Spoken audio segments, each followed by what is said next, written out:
Welcome to basic शाला। आज हम आपके लिए लेकर आए हैं शेक्सपियर के very famous play All's Well That Ends Well के most important, unique, new and exam oriented MCQs का फर्स्ट पार्ट। इस प्ले का ऐसा कोई भी क्वेश्चन नहीं बचा है जो हमने स्किप किया हो। तो चलिए जल्दी से चेक कर लीजिए कि आपको कितने क्वेश्चंस के आंसर पता हैं एंड कितने आपको अभी याद करने हैं। वीडियो के लास्ट में हमें अपना स्कोर शेयर करना बिल्कुल भी ना भूलें। तो चलिए शुरू करते हैं आज का हमारा वीडियो हमारे पहले क्वेश्चन के साथ। And our question number 1 is who became the newly king of Rossillion after his father's death. अपने फादर की डेथ के बाद रोसलिन का न्यूली किंग कौन है?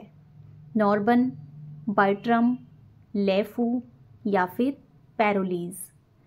इस क्वेश्चन का करेक्ट आंसर है option number B, Bertram. Roslin के राजा की डेथ के बाद उसका बेटा बर्ट्रम रोसलिन का नया राजा बनता है। Question number 2, who summons Bertram to present in his court. अपने कोर्ट में प्रेजेंट होने के लिए कौन बर्ट्रम को बुलावा भेजता है? King of Britain, king of Rome, king of France या फिर किंग ऑफ इजिप्ट। इस क्वेश्चन का करेक्ट आंसर है option number C, king of France. King of France Rossillion के न्यूली बने हुए किंग यानी कि बर्ट्रम को अपने कोर्ट में प्रेजेंट होने के लिए बुलावा भेजता है। Question number 3, who came to bring Bertram with him to Paris. Paris ले जाने के लिए बर्ट्रम को कौन आता है? नॉर्बन, सेनॉयज, लेफू या फिर पैरोलीज। इस क्वेश्चन का करेक्ट आंसर है ऑप्शन नंबर सी, लेफू। लेफू नाम का एक आदमी बर्ट्रम को पेरिस ले जाने के लिए आता है। Question number 4, who loved the former king of Rossillion father of Bertram. Bertram के फादर यानी कि रोसलिन के फॉर्मर किंग को कौन बहुत प्यार किया करता था? King's mother, king of Rome, king of France या फिर ऑटोलिकस। इस क्वेश्चन का करेक्ट आंसर है option number C, king of France. King of France यानी कि जिस किंग ने बर्ट्रम को समन भेजा है कि वो उसके कोर्ट में प्रेजेंट हो, वही किंग उसके फादर को बहुत प्यार किया करता था। इसीलिए जब बर्ट्रम अपने फादर की डेथ के बाद नया नया राजा बना है तो किंग ऑफ फ्रांस ने उसे बुलाने के लिए भेजा कि वो उसके कोर्ट में प्रेजेंट हो। Question number 5, which type of government was there in France at that time. उस टाइम जिस टाइम की ये स्टोरी है, फ्रांस में किस टाइप की गवर्नमेंट हुआ करती थी? डिक्टेटरशिप, मोनार्की, ऑटोक्रेटिक या फिर डेमोक्रेटिक। इस क्वेश्चन का करेक्ट आंसर है ऑप्शन नंबर सी, ऑटोक्रेटिक। उस टाइम वहाँ की गवर्नमेंट ऑटोक्रेटिक थी। Question number 6, who was suffering from an unknown disease. इस प्ले में एक पर्सन एक अननोन डिसीज से सफरिंग है, वो पर्सन कौन है? लेफू, बर्ट्रम, नार्बन या फिर किंग ऑफ फ्रांस। इस क्वेश्चन का करेक्ट आंसर है option number D, king of France. King of France एक ऐसे डिसीज से सफ़र कर रहा है जो उस समय लोगों के लिए अननोन है, यानी कि उस डिसीज के बारे में कोई जानता नहीं है। Question number 7, what was that disease that was unknown to the people that time, from which the king of France had been suffering। जिस बीमारी से किंग पीड़ित था वो लोगों के लिए अननोन थी, यानी कि किसी को भी उस बीमारी का पता नहीं था। उस बीमारी का नाम क्या था? एपिलेप्सी, फिस्टुला, ट्यूबरकुलोसिस या फिर जॉन्डिस।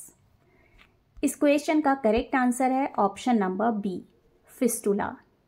उस समय फिस्टुला नाम की बीमारी को लोग जानते नहीं थे। ये फिस्टुला कौन सी बीमारी होती है आप नेट पर सर्च कर सकते हैं अगर आपको भी नहीं पता तो। Question number 7, who was a very famous physician in Rosslyn? Rosslyn में एक बहुत ही फेमस फिजिशियन हुआ करता था, उसका क्या नाम था? नॉर्बन, बर्ट्रम, लेफू या फिर सिनॉयज। इस क्वेश्चन का करेक्ट आंसर है ऑप्शन नंबर ए, नॉर्बन। नॉर्बन नाम का रॉसलिन में एक बहुत ही फेमस फिजिशियन था, यानी कि हुआ करता था। What was the full name of नॉर्बन? नॉर्बन का फुल नेम क्या था? होमोजाइक Narbon, Gerard de Narbon, Franklin B Narbon या फिर हेलेनाज नॉर्बन। इस क्वेश्चन का करेक्ट आंसर है option number B, Gerard de Narbon. ये उस फिजिशियन का पूरा नाम था जो कभी रॉसलिन में हुआ करता था, लेकिन अब वो नहीं है। अब वो ड्यूरिंग द प्ले वो मर चुका है। Question number 9, who didn't want to send Bertram to Paris?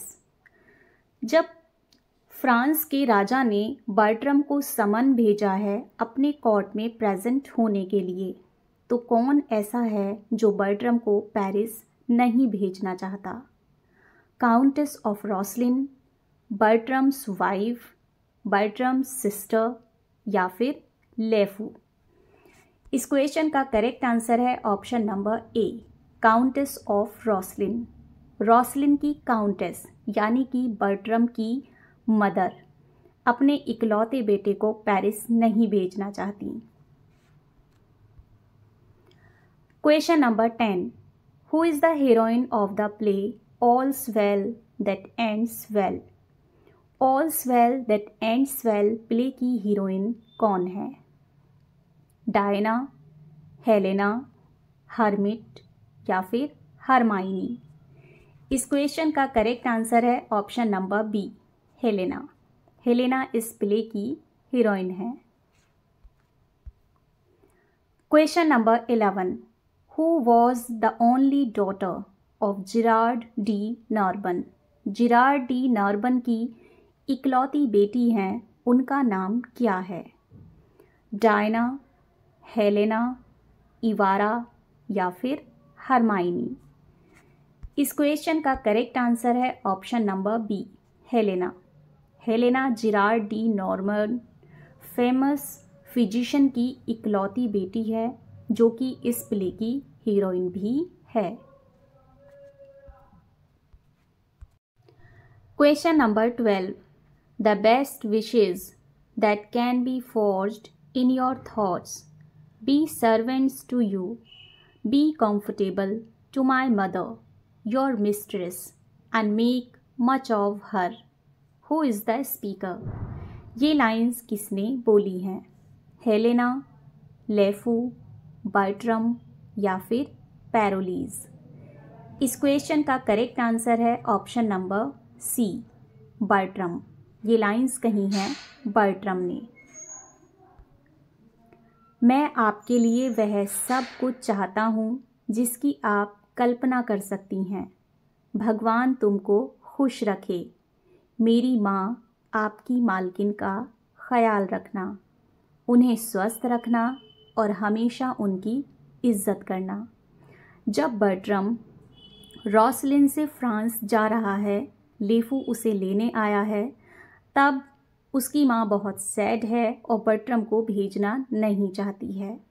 तब बर्ट्रम ये लाइंस हेलेना से कहता है कि अपनी मालकिन का और मेरी माँ का ख्याल रखना। Question number 13. For whom Helena began to weep when लेफू asked about her. लेफू जो कि बर्ट्रम को लेने के लिए आया है, वो हेलेना के फादर को बहुत अच्छे से जानता था। जब वो हेलेना की वेल विशिंग पूछता है, क्योंकि उसके फादर मर चुके हैं, तो वो हेलेना से पूछता है कि तुम कैसी हो।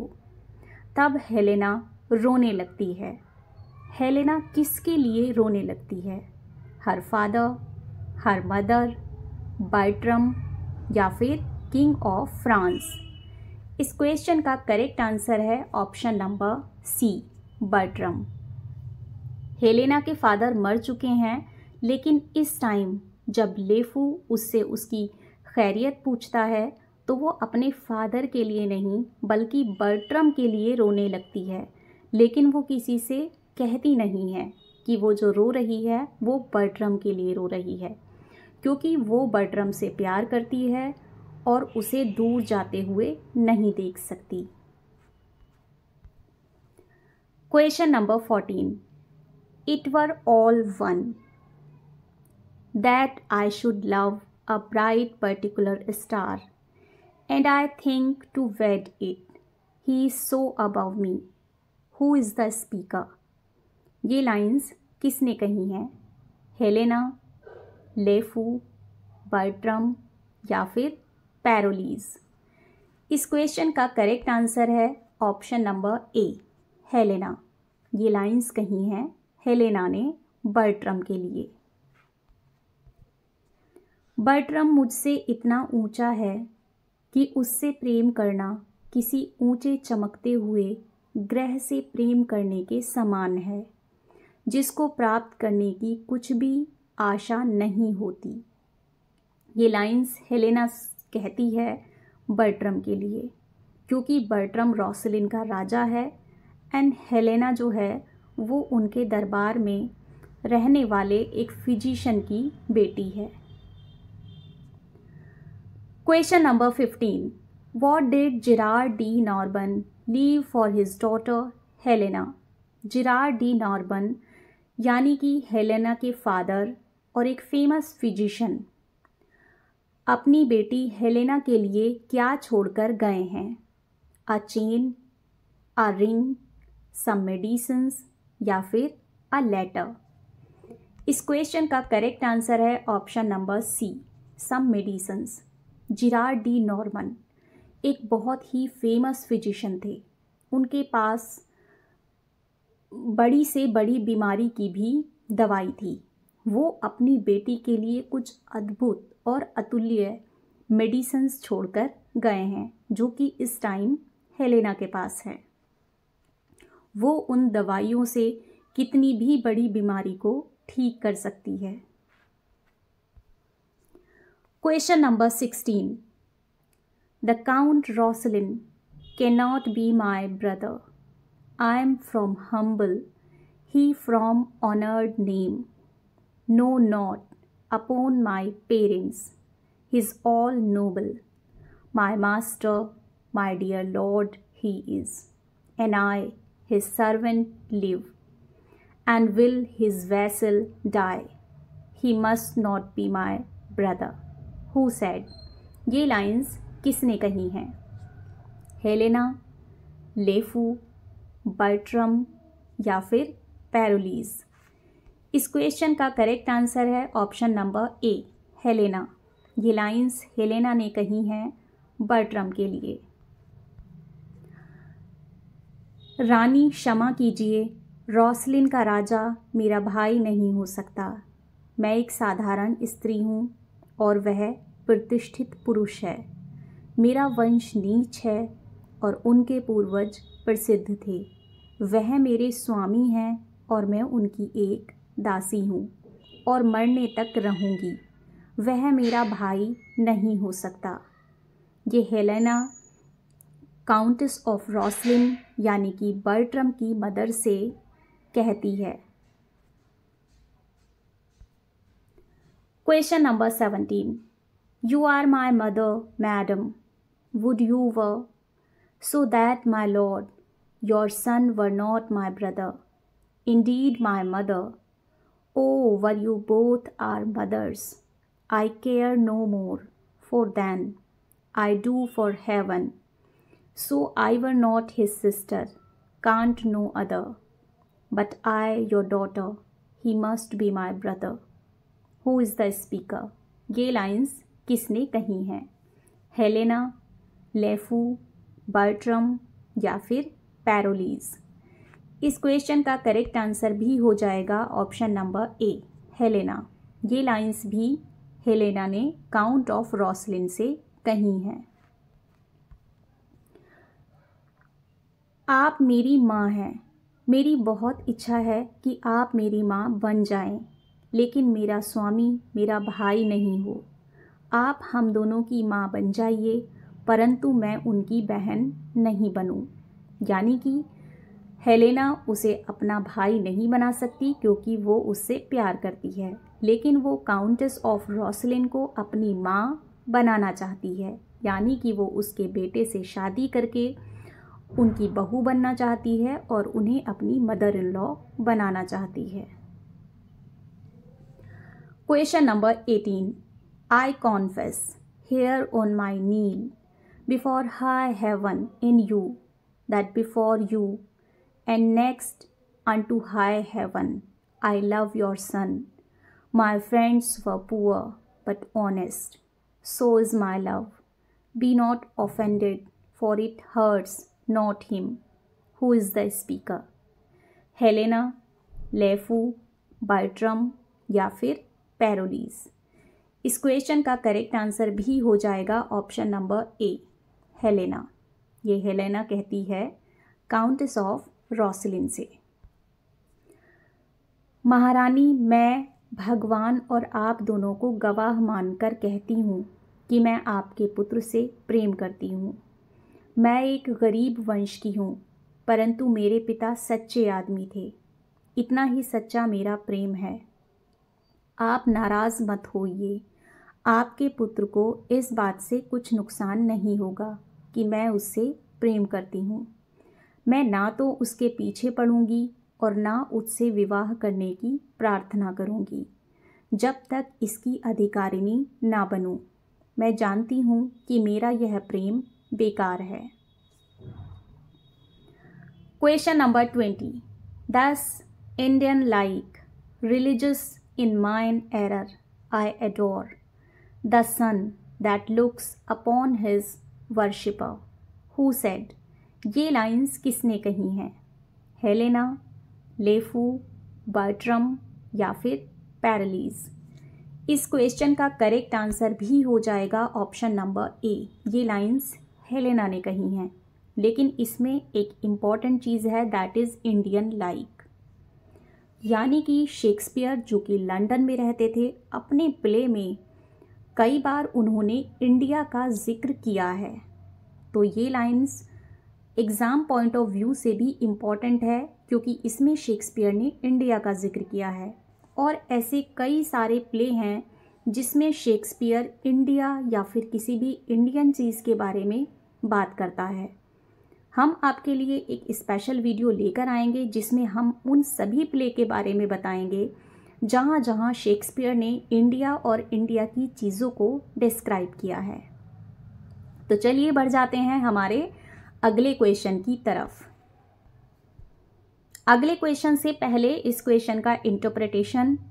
मैं भारतवासियों के समान उस सूर्य की उपासना करती हूँ जो मुझको देखता तो है, परंतु यह नहीं जानता कि मैं उसकी उपासिका हूँ।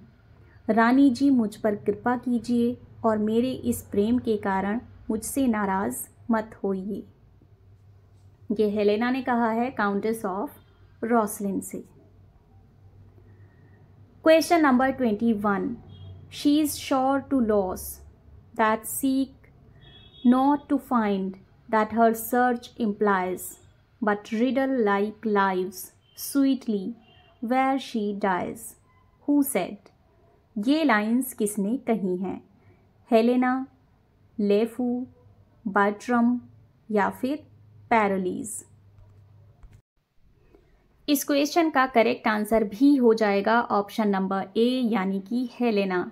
ये लाइंस भी हेलेना ने कही हैं, लेकिन ये बहुत इम्पॉर्टेंट लाइन है। चलिए देखते हैं कि इनका इंटरप्रिटेशन क्या है।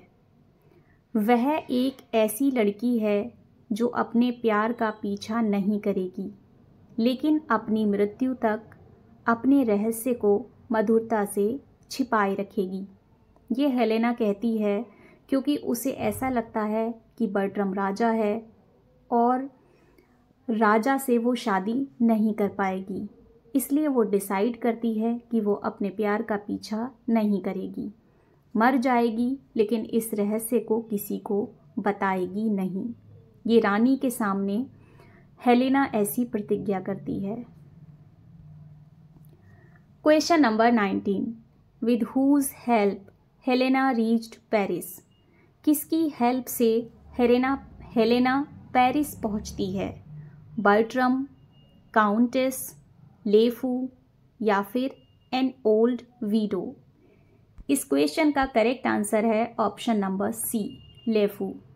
लेफू जो कि बर्ट्रम को लेने के लिए आया था, उसी लेफू की हेल्प से हेलेना पेरिस पहुंच जाती है। Question number 20, how many days Helena wants for king's treatment to make him healthy. अब हेलेना लेफू के साथ पेरिस के राजमहल में पहुंच जाती है और किंग से मिलती है एंड किंग को बताती है कि वो जेरार्ड डी नार्बन की बेटी है एंड उसके पास इतनी अच्छी दवाइयाँ हैं जो कि उसके पिता उसके लिए छोड़ कर गए हैं कि वो आपकी बीमारी का इलाज बिल्कुल अच्छे से कर देगी और आपको हेल्दी बनाने के लिए उसे सिर्फ इतने दिन चाहिए। वो किंग को ठीक करने के लिए कितने दिन मांगती है? 1 डे, 2 डेज, 3 डेज या फिर 5 डेज। इस क्वेश्चन का करेक्ट आंसर है option number B, 2 days. Helena कहती है कि 2 दिनों में आपको पूरी तरह से हेल्दी कर दूंगी। Question number 21, what husband in thy power I will command, exempted be from me the arrogance, to choose from forth the royal blood of France, my low and humble name to propagate with any branch or image of thy state, but such a one, thy vassal, whom I know, is free for me to ask thee to bestow. Who is the speaker? Helena, steward, Bertram या फिर Diana. इस question का correct answer है option number ए, Helena. ये lines कही हैं Helena ने। मैं जिस मनुष्य से विवाह करना चाहूँ, आप उसे प्राप्त करने की मुझे आज्ञा दे दीजिए। मुझे आपके राजवंश में से किसी से विवाह की इच्छा नहीं है, परंतु मैं ऐसे मनुष्य को मांगूंगी जिसको देना आपके अधिकार में है। जब हेलेना राजा को ठीक कर देती है और राजा खुश हो जाता है, वो उससे कहता है कि तुम्हें क्या चाहिए, तब वो कहती है कि मैं ऐसे इंसान से शादी करना चाहती हूँ जो आपके अधिकार में है और मुझे आप उससे शादी करने की परमिशन दे दीजिए। Question number 22, I dare not say I take you, but I give me and my service ever, whilst I live, into your guiding power. Who said? ये लाइंस कौन कहता है?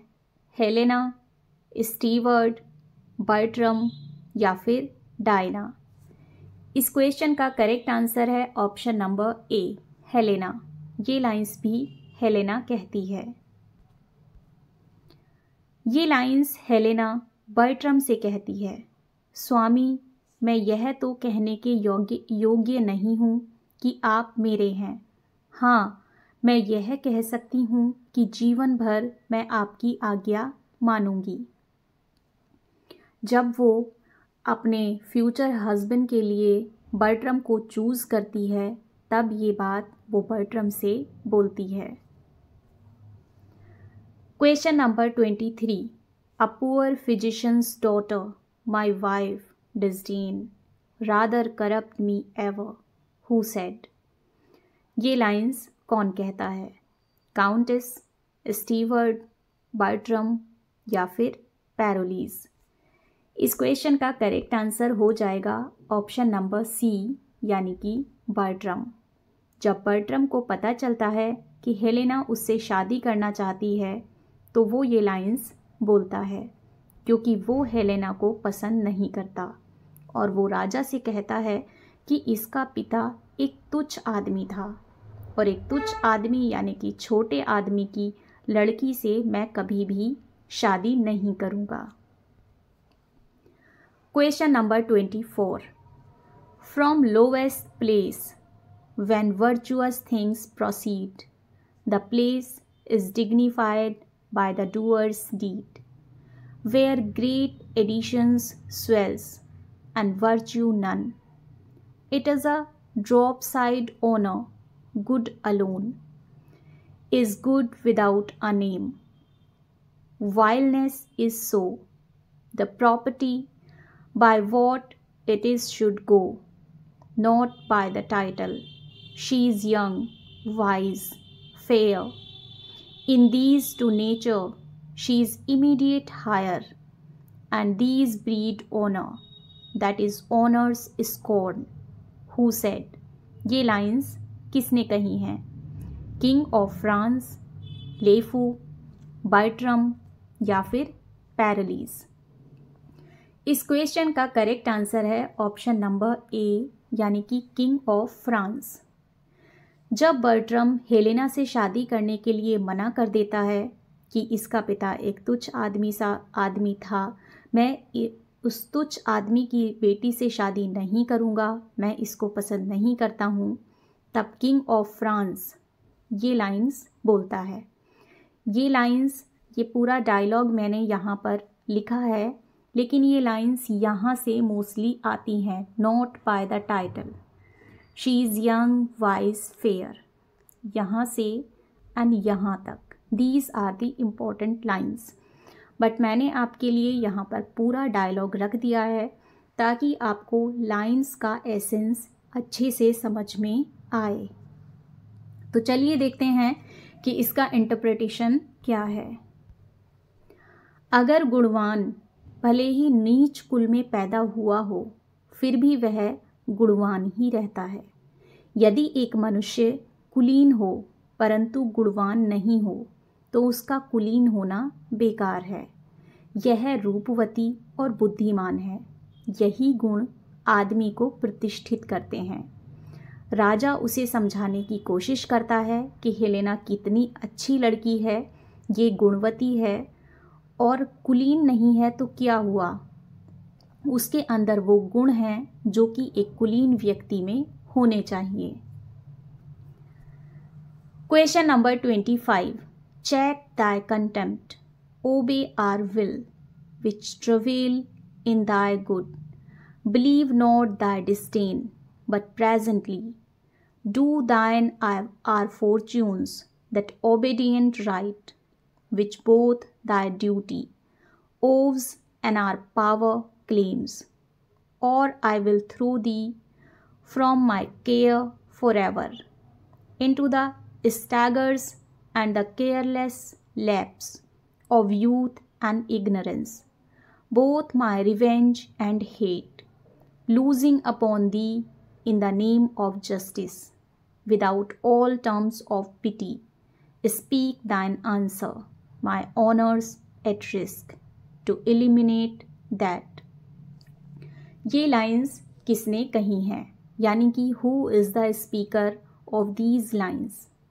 King of France, steward, Bertram या फिर पैरोलीज। इस question का answer भी हो जाएगा option number A, king of France. जब किंग ऑफ फ्रांस उसे बताता है कि ये रूपवती है, गुणवती है, फिर भी बर्ट्रम उससे शादी करने के लिए मना कर देता है कि मैं किसी भी कीमत पर हेलेना से शादी नहीं करूँगा। तब किंग उसको धमकी देता है कि तुम्हें इससे शादी करनी पड़ेगी, नहीं तो अच्छा नहीं होगा।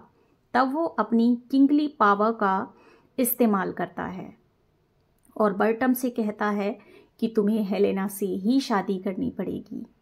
तो ये लाइंस भी काफ़ी इम्पॉर्टेंट हैं। ये पूरी लाइंस तो नहीं आएंगी। Check thy contempt till here, ये यहाँ से यहाँ तक पूछी जा सकती हैं। आई विल थ्रो यहाँ से पूछी जा सकती हैं, या फिर in the name of justice यहाँ से पूछी जा सकती हैं। बट लाइंस बहुत इम्पॉर्टेंट हैं।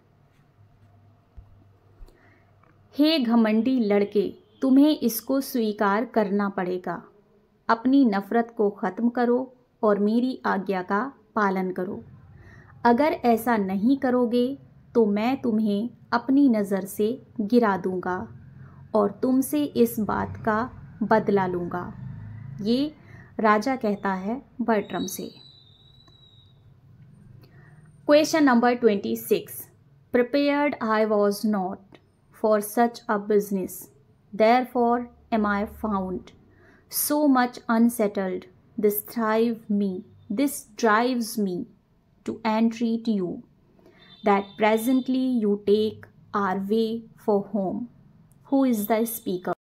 ये लाइंस किसने कही हैं? हेलेना, स्टीवर्ट, बर्ट्रम या फिर पैरालीज? इस क्वेश्चन का करेक्ट आंसर है ऑप्शन नंबर सी, बर्ट्रम। ये लाइंस कही हैं बर्ट्रम ने।